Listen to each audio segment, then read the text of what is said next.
Hi, welcome back to our channel. And Hugues, what are we going to talk about today? I love to raise eyebrows because my story is I've been adopted on earth and I've been adopted in heaven. I was adopted back in 1973 from Switzerland. Back then and still today was not very common practice. So why should we dedicate an entire video on adoption if most of us haven't been adopted? You never know, maybe you have been adopted, maybe you adopted some children or you are contemplating the idea. So I guess you don't remember, but what has been told to you? My first 3 months of my life, I was actually an orphan, fatherless and motherless. Without a family name, excluded from a family lineage and stripped from a family legacy. The day I was adopted, I was chosen and loved by a mother and a father. I was given a family name, included in a family lineage and part of a family legacy. A big change from your prior reality. But did it bring peace in your unstable beginnings and answer the questions of your true identity? Not really. Being adopted actually didn't help me to understand who I was, quite the contrary. It definitely added trauma and made my adolescence look like a road mine. But whatever our story, are we all searching for who we are? But let's look at a Bible verse that helped me over the years to understand my adoption in heaven. Being adopted in heaven helped me to make peace with my adoption on earth. So let's look at Romans 8:14-17.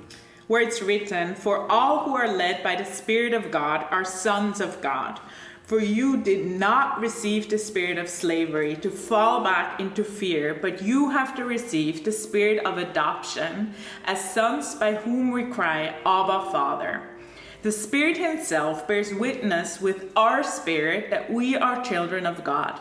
And if children, then heirs, heirs of God and fellow heirs with Christ, provided we suffer with Him in order that we may also be glorified with Him." And for me, especially the verse 15 make a lot of sense. Can you please read it again? For you did not receive the spirit of slavery to fall back into fear, but you have received the spirit of adoption as sons by whom we cry, Abba, Father. Understanding my adoption and being called the son of the perfect Father gave me access of the author of true identity. As much as my parents did their best to help me to understand who I was, my connection to God the Father brought restoration and healing in connection to my adoption. Wow, so how long did this take you? I mean, I just have 5 minutes to speak about a process that took 50 years and counting. But whatever you bring with you, you may adopt it, you may not, whatever your story, in a nutshell. We are all invited to be adopted as sons and daughters of the perfect Father. And this is where our true identity is found. And throughout the journey, I often meditate on Psalm 23. Where it's written, "The Lord is my shepherd, I shall not want. He makes me lie down in green pastures. He leads me beside still waters. He restores my soul. He leads me in paths of righteousness for His name's sake. Even though I walk through the valley of the shadows of death, I will fear no evil. For you are with me, your rod and your staff, they comfort me. You prepare a table before me in the presence of my enemies. You anoint my head with oil, my cup overflows. Surely goodness and mercy shall follow me all the days of my life, and I shall dwell in the house of the Lord forever."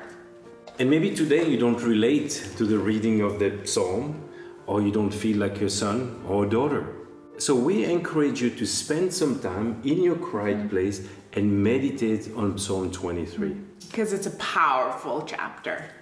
And if you need help in this process, Yeah, we'd love to be part of your journey. visit our website. We propose inner healing sessions. It's a powerful way to work on our identity and to be reconnected to God the Father. Jesus or the Holy Spirit. So if you found this video encouraging, join us weekly for life-giving and practical insights on this beautiful journey called parenthood. Until then, bye.